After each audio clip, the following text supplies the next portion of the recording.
Halo semua, nama aku Daniel dan di video kali ini kita akan kembali berinvestasi di Bibit dan nanti aku akan menjawab salah satu pertanyaan subscriber seputar perbandingan antara Bibit dengan EasyCash. Nah, kalau misalnya kamu tanya kenapa aku lumayan sering membahas seputar Bibit, ini karena Bibit itu adalah topik yang paling laku di channel ini ya. Ini kamu bisa lihat aku baru post satu lagi video mengenai Bibit dan ini mendapatkan view dan impression click-through rate serta average view duration-nya lumayan tinggi. Kalau misalnya aku bahas soal Bibit, biasanya ada banyak banget teman-teman yang bertanya soal ini dan juga penasaran soal ini. Makanya aku lumayan sering membahas seputar reksadana dan Bibit. Jadi bagi kamu yang pengen belajar lebih lanjut, kamu cek aja playlist Bibit yang ada di channel ini ya. Nah, di video pada kali ini, nanti aku akan menjawab salah satu pertanyaan dari teman kita, yaitu Kak Jongki Chandra, lebih bagus mana, Bibit atau EasyCash? Kalau Bibit, rekomen reksadana apa ya, Kak? Nah, jadi di video ini nanti aku bakal memberikan perbandingan ya, kan? Tapi seperti biasa, sebelum mulai kita membahas topik, kita bakal berinvestasi terlebih dahulu. Ini di sini aku udah siapin sebagian uangku di Cbank. Nah, kita bakal coba top up Bibit kita ya kan. Saat ini aku memiliki porto sebanyak Rp411.631.383 dan aku udah mendapatkan keuntungan sebanyak 1,69%, yaitu Rp6.846.309. Nah, mungkin aku bakal bikin jadi 415 juta aja ya. Jadi kita top up sebanyak 4 juta aja ya kan. Dan seperti biasa, aku bakal menghabiskan saldo bonus referralku. Yaudah, kita tinggal pencet ke bagian kode referral di sini. Kita tinggal pencet gunakan ya teman. Kemudian aku bakal seperti biasa aku beli di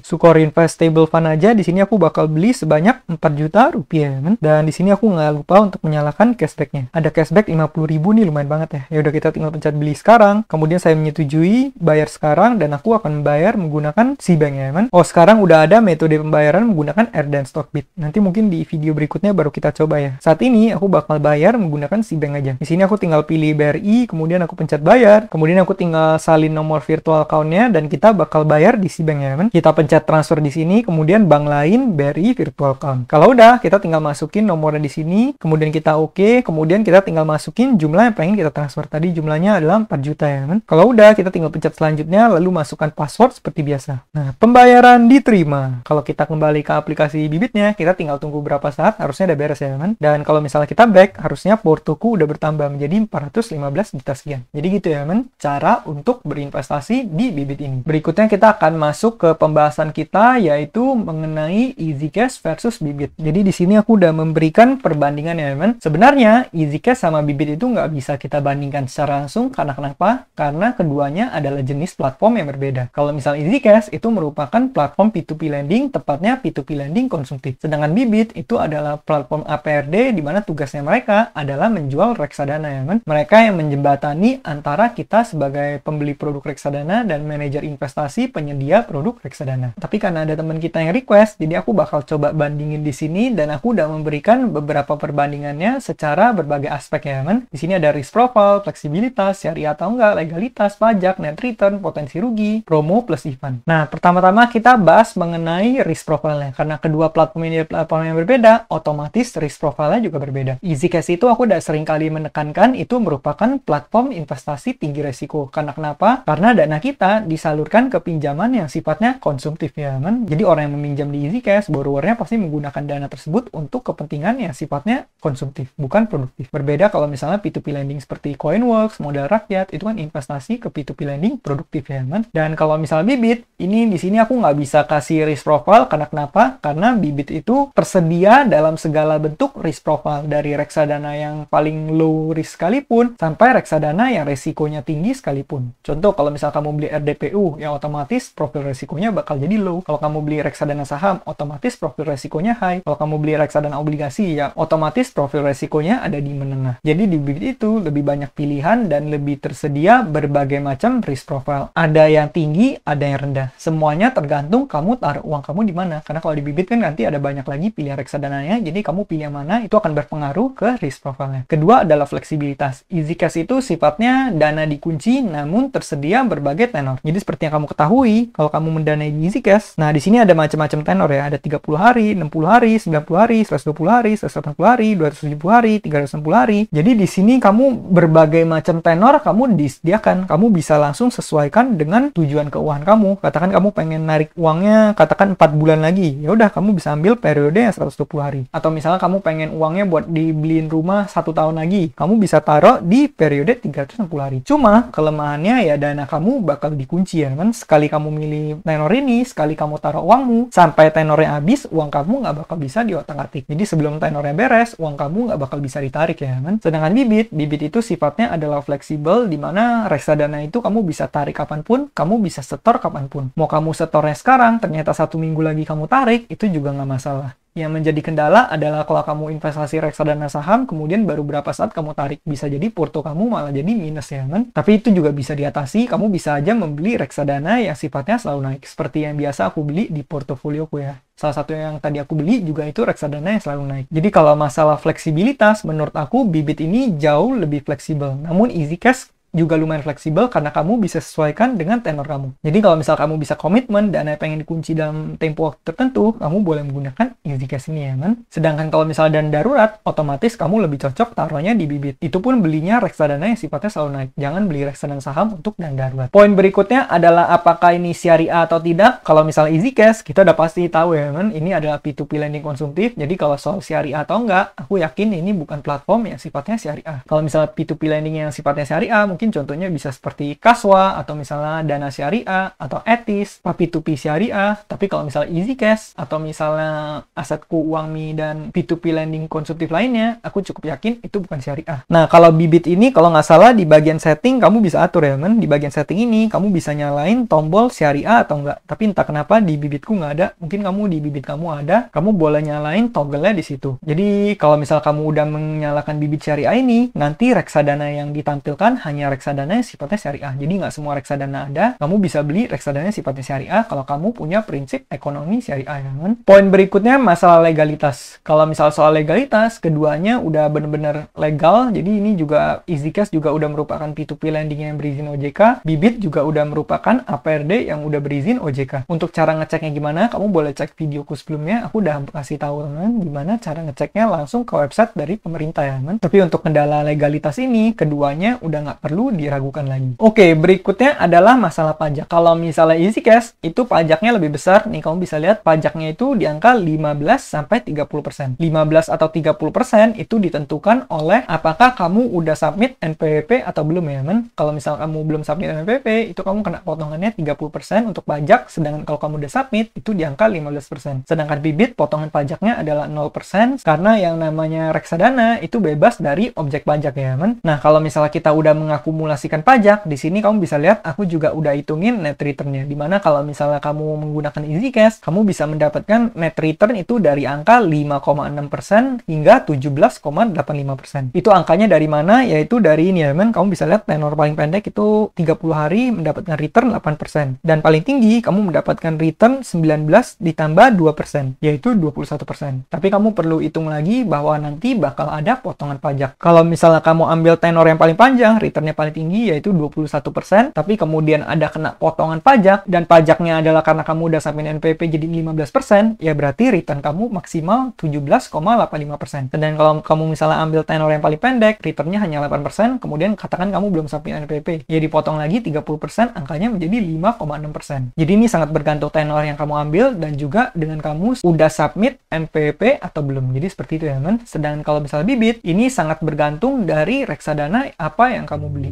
Katakan return yang paling rendah, kita lihat reksadana pasar uang. Nih kamu bisa lihat aku udah urutin dari yang paling rendah bisa memberikan return hingga 1, sekian persen, 1,39, 1,42, 1,55, sampai yang paling tinggi mungkin sekitar 4%-an. Sedangkan kalau misal kamu beli reksadana obligasi, biasanya bisa memberikan return paling tinggi hingga 7% atau 8% ya kan. Nah, kalau misal kamu membeli reksadana saham dan kamu investasinya jangka panjang, kalau ditarik panjang itu bisa memberikan return biasanya di angka belasan persen. Tapi ada juga cara untuk kamu bisa return lebih dari 20% sekian. Caranya adalah kalau misalnya kamu membeli reksadana pasar saham, kemudian kamu belinya di saat lagi krisis di mana NAV-nya lagi turun. Kemudian nanti kamu tunggu berapa saat sampai NAV-nya kembali ke titik normal, itu kamu bisa mendapatkan return yang super duper tinggi, bahkan di angka 20% ke atas ya kan. Tapi kalau kamu melakukan hal itu sama aja dengan timing the market. Dan itu bukan hal yang achievable dengan mudah ya kan. Jadi kalau misalnya secara rata-rata, secara normal, paling returnnya hanya 1 hingga belasan persen. Kalau misalnya investasi yang aku gunakan, yang kebanyakan aku beli reksadana obligasi, seperti yang aku tunjukin di portofolioku, kamu bisa lihat di sini kebanyakan reksadana obligasi, Sukor Invest Syariah Sukuk Fund, Dana Mas Stabil, Stable Fund, itu rata-rata selalu naik ya, men. Cuma kenaikannya nggak tinggi, biasa per tahun hanya bisa memberikan return paling 6% sekian. Jadi intinya low risk, low reward, high risk, high reward ya, men. Disesuaikan aja dengan kamu cocoknya yang mana. Berikutnya, potensi rugi adalah kalau misalnya kamu beli di Easy Cash, kamu memiliki potensi rugi yaitu gagal bayar dari borrower. Walaupun kalau misalnya kita lihat dari performa di masa lalu, aku sama sekali belum mengalami kendala ini ya, men. Jadi aku sama sekali belum pernah klaim asuransi dan kebanyakan lender lain juga sama. Tapi ini bukan karena nggak ada yang gagal bayar, ini karena Easy Cash tetap berhasil mengembalikan dana ke para lendernya. Sejauh ini aku udah mendapatkan profit sekitar 60-an juta sekian, dan danaku belum pernah ada yang belum sampai ke aku ya, men. Tapi ini nggak bisa menjamin performa di masa depan. Walau gimana pun kita kembali ke poin pertama, Easy Cash itu high risk ya. Sedangkan kalau Bibit, potensi kerugiannya itu bukan gagal bayar, karena di sini sistemnya adalah kita naruh uang ke manajer investasi akan memberikan berbagai jenis aset class. Jadi apa yang mungkin terjadi? Yang mungkin terjadi adalah penurunan net asset value atau NAB ya, men, nilai aktiva bersih. Kalau misalnya reksadana pasar uang biasanya nggak mengalami penurunan, reksadana obligasi yang aku beli juga sifatnya selalu naik. Tapi di sini katakan kita membeli reksadana saham. Nih kamu bisa lihat Manulife dana saham kelas A. Kita buka salah satu contoh di sini, kan NAV-nya bakal terus mengalami kenaikan maupun penurunan. Nih kamu bisa lihat, katakan kalau misalnya kamu membeli di tertingginya, di poin tertinggi yaitu 28 April kamu beli. 28 April 2022 kamu beli, kemudian beberapa saat kemudian kamu jual lagi di 7 Juli 2022. Apa yang terjadi? Porto kamu bisa minus. Kalau misal kamu hold dari waktu itu sampai sekarang, nih porto kamu udah minus lumayan dalam. Nah itu bisa terjadi kalau misalnya kamu membeli reksadana saham ya, men. Dan reksadana obligasi juga sebagian bisa seperti itu. Tapi kalau reksadana pasar uang biasa selalu naik, cuma returnnya ya nggak tinggi-tinggi banget. Jadi potensi kerugiannya yang berbeda. Satunya adalah gagal bayar, satunya adalah penurunan nilai NAV ya, men. Berikutnya ini poin terakhir yang bisa juga kita bandingin, yaitu promo dan event. Kalau Easy Cash itu setiap beberapa bulan dia pasti ada event. Namun hadiahnya itu lebih besar. Jadi kalau misalnya soal frekuensinya itu lebih jarang ya. Karena kalau misalnya Bibit, kamu bisa lihat di sini, Bibit itu pasti setiap bulan ada event. Biasanya 1 sampai 2. Bahkan biasa di akhir bulan juga ada event. Kamu bisa top up Bibit di hari gajian kamu atau payday kamu ya. Biasanya ada event seperti itu. Cuma kendalanya kalau promo Bibit itu seringkali kuotanya itu dikit, mungkin 1.000 orang, 2.000 orang, dan itu pun pasti udah kehabisan duluan. Karena kenapa? Karena investor Bibit itu jumlahnya jutaan ya, kan? Jadi kalau kamu pengen benar manfaatin promo, itu kamu bersaing dengan jutaan orang lainnya. Jadi kemungkinan untuk dapatnya kecil banget. Dulu aku lumayan sering dapat promo, tapi belakangan ini udah hampir nggak pernah dapat lagi ya, kan? Cuman promo di Bibit ini, ya dia lebih sering ada. Mungkin setiap bulan pasti ada promonya. Kalau misalnya di Easy Cash, dia biasanya frekuensinya lebih jarang, mungkin 3 bulan sekali, 4 bulan sekali. Jadi setahun cuma beberapa kali, tapi sekalinya ada promo, biasanya hadiahnya bisa lebih besar. Apalagi semakin banyak kamu invest, bisa dapat lebih banyak lagi. Contohnya di periode sebelum ini, kalau nggak salah ada promo, kalau kamu invest 20 juta ke atas untuk tenor yang panjang, itu kamu bisa langsung dapat cashback, aku hitung sekitar 300-400 ribu. Itu udah lumayan banget ya, men. Bisa meningkatkan performa investasi kita. Nah, jadi gitu ya, men. Perbandingannya, kalau misalnya saran investasi yang aku bisa berikan adalah kamu bisa sesuaikan profil resiko kamu. Kamu lebih cocoknya investasi di mana? Apakah kamu lebih suka Easy Cash atau lebih suka Bibit? Ini sesuai dengan profil resiko kamu ya, men. Dan juga kamu bisa sesuaikan dengan tujuan keuangan kamu. Seperti yang tadi aku udah sebut, kalau misalnya tujuan keuangan yang untuk dana darurat, kamu pengen tarik sewaktu-waktu, ya otomatis kamu harus menggunakan Bibit. Karena kalau di Easy Cash, dana kamu dikunci. Sedangkan kalau misalnya kamu investasi buat tujuan keuangan yang udah jelas, katakan kamu pengen investasi buat berapa bulan ke depan, kamu udah tahu pengen kapan pakai uangnya, ya kamu boleh juga menggunakan Easy Cash. Atau kalau misalnya kamu pengen investasi buat dana pendidikan anak, buat long term banget, ya kamu boleh juga menggunakan Bibit, katakan kamu beli di reksadana saham, karena masih lama banget. Ambilnya mungkin 10-15 tahun lagi. Jadi itu bebas disesuaikan dengan profil resiko dan tujuan keuangan kamu. Dan saran terakhir yang aku bisa berikan yaitu ini, kalau bisa, daripada kamu repot-repot memilih, ya kamu boleh juga menggunakan keduanya ya. Karena aku pribadi juga aku menggunakan keduanya. Aku menggunakan Bibit, aku menggunakan Easy Cash. Ini juga salah satu langkahku untuk mendiversifikasi supaya portoku nggak berat di satu titik aja, men. Dengan kita melakukan diversifikasi, otomatis kita bisa lebih meminimalisir resiko investasi yang ada. Katakan di Easy Cash returnmu 17% sekian. Kemudian setengah danamu lagi kamu taruh di reksadana di Bibit yang memberikan return katakan 6%. Kalau kamu taruh taruh setengah-setengah, berarti return tahunan yang bisa kamu dapat adalah 6 ditambah 17, yaitu 23, kemudian dibagi 2, yaitu sekitar 11% sekian. Lumayan banget ya, per tahun bisa mendapatkan return 11% sekian. Tapi ini kembali lagi tergantung dengan reksadana apa yang kamu beli. Nah, mungkin sekian aja perbandingan yang bisa aku berikan seputar Easy Cash dan Bibit. Kalau misalnya untuk Bibit rekomendasi reksadana apa, itu tergantung tujuan keuangan kamu.